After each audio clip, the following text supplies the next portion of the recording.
Bullies are taking on a new identity. They are masking themselves in online interactions from one computer to another. They are no longer the biggest kids on campus with the leather jackets, greased back hair, and pushing other kids into their lockers. They have now manifested into comments on pictures and videos or even in online messages on social networking sites. This new modern bullying is far worse than its previous ancestors. It allows the tormentors to get into the only place where victims once felt safe, their home. They use social networking sites to prey on their victims. One of the most popular hunting grounds is YouTube.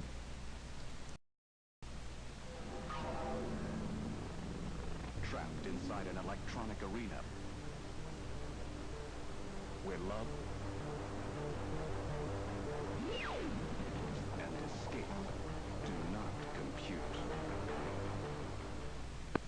Very close to the storyline in the movie Tron, cyberbullies are using the computer to take advantage of their victims.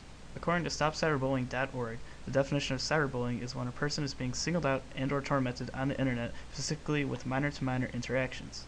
When an adult starts to interact, it is no longer called cyberbullying. It is then referred to cyberstalking. Many get confused and often think of cyberbullying as when an adult online predator tries to lure a minor to meet in person with sexual intentions. Online sexual predators used to be one of the biggest issues on the internet in the past. However, recently our attention has switched focus onto cyberbullying.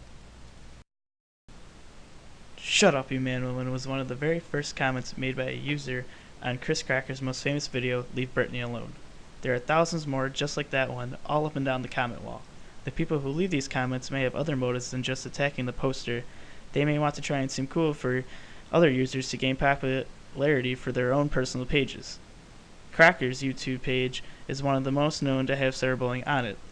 Chris Cracker is a gay male who cross-dresses to resemble a woman. On his videos, he normally talks about issues that deal with celebrities. His sexual orientation makes him a very easy target for harassment by people. Knowing they'll never be face-to-face with him, hateful words and thoughts in the minds of users that people would never normally say in person seem to find their way out of them to be posted on pages such as Cracker's.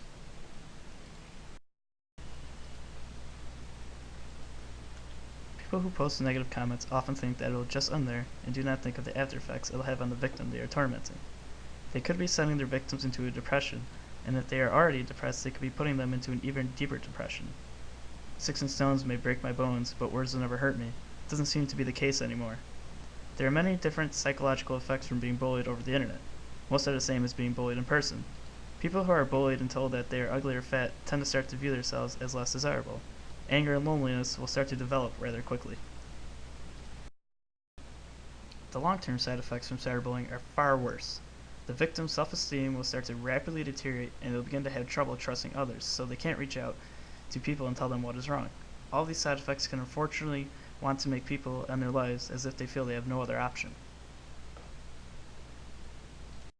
The most recent case of suicide caused by cyberbullying is the story of Jamie Rodemeyer, who delivered the message, "It'll get better," to fellow victims of bullying. He was a typical young high school boy who was harassed every day at school for being gay. He created a YouTube account to tell others who face the same harassment from bullies that he did that everything will be okay. Unfortunately, when he created this page, bullies found him on YouTube too. They began to harass him the same way they did in high school. He could not escape them. They pushed Jamie so far that he decided to kill himself. The kids who made fun of him probably thought they were just being cool for their friends and did not expect the extreme results of their actions. His page is still currently up for all to view the messages of hope he gave in his videos. After his death, celebrity personality Lady Gaga came to Buffalo, New York, Rodemeyer's hometown, to lend her support to his family. Gaga became very involved with the Rodemeyer story, as seen here in one of her tweets on Twitter. She then started to bring up ideas of controlling cyberbullies, gaining the subject even more national attention. Government officials are starting to rethink how to improve their previous laws on cyberbullying and crack down on it.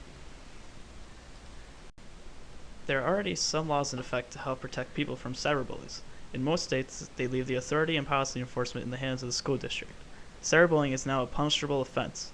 Currently, the students involved in the harassment of Jamie Rodemeyer are being investigated by officials, as stated in an article on ABC News. Schools have the power to expel and or suspend students that pick on others. In some extreme cases, cyberbullying can be considered a felony in some states.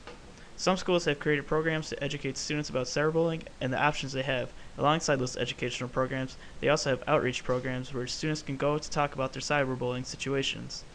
Many believe in order to end the cruelness, we need to create more punishing laws, and authorities should be stricter when enforcing these laws. One of the more popular programs created geared towards cyberbullying is the website stopcyberbullying.org. It provides a ton of information about what cyberbullying is and what people can do about it. This website also gives victims a place to go and reach out.